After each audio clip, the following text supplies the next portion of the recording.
आप सभी का हमारे YouTube channel internet study club में स्वागत है। आप अगर इस चैनल पर नए हैं तो YouTube channel internet study club को सब्सक्राइब कीजिए, बेल आइकन दबाइए। और आज इस वीडियो में बहुत सारे प्रश्न लेकर के प्रस्तुत कर रहे हैं जो कि मौर्य साम्राज्य से संबंधित है और बहुत यूनिक क्वेश्चन है, तो आपको निश्चित रूप से परीक्षाओं में प्रश्नों को सॉल्व करने में मदद मिलेगी। तो आइए पहले प्रश्न की ओर। मौर्य वंश की जानकारी का मुख्य स्रोत किसे माना जाता है? तो इसका सही जवाब होगा साहित्यिक ग्रंथ, विशाखदत्त का मुद्रा राक्षस, कौटिल्य का अर्थशास्त्र, सिंहली ग्रंथ, दीचवंश और महावंश। इन सभी से मौर्य वंश की जानकारी हमें। अगला प्रश्न है, मौर्य वंश की नींव किसने डाली? तो इसका सही जवाब होगा अंतिम नंद राजा जो घनानंद की हत्या कर चंद्रगुप्त मौर्य ने चाणक्य की सहायता से मौर्य वंश की नींव डाली। यानी नंद राजा जो घनानंद था उसकी हत्या करके चंद्रगुप्त मौर्य ने चाणक्य की सहायता से मौर्य वंश की नींव डाली।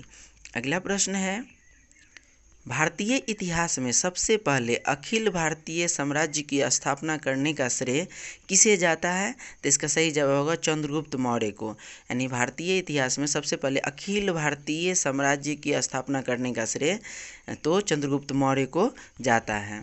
अगला प्रश्न है, चंद्रगुप्त मौर्य के माता का क्या नाम था? तो इसका सही जवाब होगा मूड़ा। यानी चंद्रगुप्त मौर्य के माता का नाम मूड़ा था। अगला प्रश्न है, चंद्रगुप्त मौर्य ने अपनी 4 लाख की फौज से संपूर्ण भारत को रौंद डाला, यह कथन किसका है? तो इसका सही जवाब होगा प्लूटार्क का। अगला प्रश्न है, चंद्रगुप्त मौर्य ने एक खेल का इजाद किया था, उसका क्या नाम था?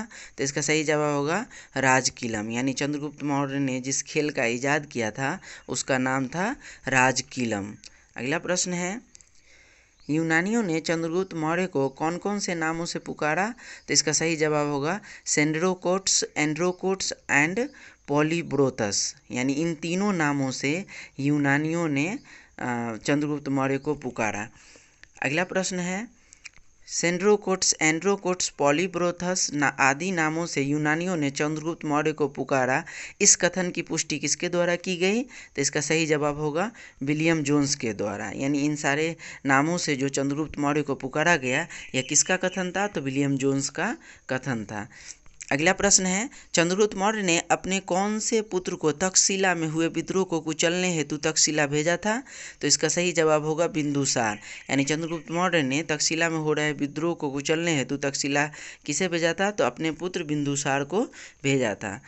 अगला प्रश्न है, बिंदुसार को यूनानियों ने क्या कहकर पुकारा? तो इसका सही जवाब होगा अमित्रघात या अमित्रोचेट्स। यानी बिंदुसार को यूनानियों ने अमित्रघात या अमित्रोचेट्स के नाम से पुकारा। अगला प्रश्न है, बिंदुसार की कई रानियां थी जिसमें शुभदरांगी के गर्भ से कौन जन्म लिया? तो इसका सही जवाब होगा अशोक ने। यानी बिंदुसार के कई रानियां थी लेकिन उसमें शुभदरांगी के गर्भ से किसका जन्म हुआ? तो अशोक का जन्म हुआ। अगला प्रश्न है, अशोक ने मौर्य साम्राज्य के सिंहासन पर कब बैठा? तो इसका सही जवाब होगा 273 बीसी में। यानी अशोक ने मौर्य साम्राज्य के सिंहासन पर 273 बीसी में बैठा। अगला प्रश्न है, अशोक का वास्तविक राज्याभिषेक कब हुआ? तो इसका सही जवाब होगा 269 बीसी में। यानी अशोक का वास्तविक राज्याभिषेक जो है वह 269 बीसी में हुआ।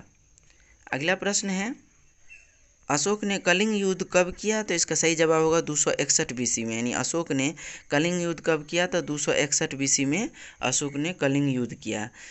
अगला प्रश्न है, अशोक ने राज्याभिषेक के 16वें वर्ष में कहाँ की यात्रा की? तो इसका सही जवाब होगा बोध गया की यात्रा। यानी अशोक ने राज्याभिषेक के 16वें वर्ष में कहाँ की यात्रा की? तो बोध गया की यात्रा की। अगला प्रश्न है, अशोक के जीवन का पहला एवं अंतिम युद्ध कौन था? तो इसका सही जवाब होगा कलिंग युद्ध। यानी कलिंग युद्ध जो था वह अशोक के जीवन का प्रथम एवं अंतिम युद्ध था। अगला प्रश्न है, अशोक के कौन से शिलालेख में कलिंग युद्ध की जानकारी दी गई है? तो इसका सही जवाब होगा 13वें शिलालेख में। यानी अशोक ने कलिंग युद्ध के बारे में 13वें शिलालेख में बताया है। अगला प्रश्न है, अशोक के धर्म की परिभाषा कहाँ से ली गई है? तो इसका सही जवाब होगा राहुलोवाद सूत्र से। यानी अशोक के धर्म की परिभाषा जो है वो राहुलोवाद सूत्र से लिया गया है। अगला प्रश्न है, अशोक ने कौन से दो बौद्ध भिक्षु के प्रभाव में आकर बौद्ध धर्म को स्वीकार किया था? तो इसका सही जवाब होगा श्रमणिगोध और उपगुप्त। ये दोनों बौद्ध भिक्षु थे और इन्हीं के प्रभाव में आकर के अशोक ने बौद्ध धर्म को स्वीकार किया था। अगला प्रश्न है, मास्की अभिलेख में अशोक को कौन से नाम से पुकारा गया है? तो इसका सही जवाब होगा देव नाम प्रिय प्रियदर्शी। यानी अशोक को मास्की अभिलेख में कौन से नाम से पुकारा गया है? तो देव नाम प्रिय प्रियदर्शी के नाम से पुकारा गया। तो ये VVI प्रश्न मौर्य साम्राज्य से लेकर के प्रस्तुत किए थे। आगे भी ऐसे प्रश्न लेकर के प्रस्तुत करते रहेंगे।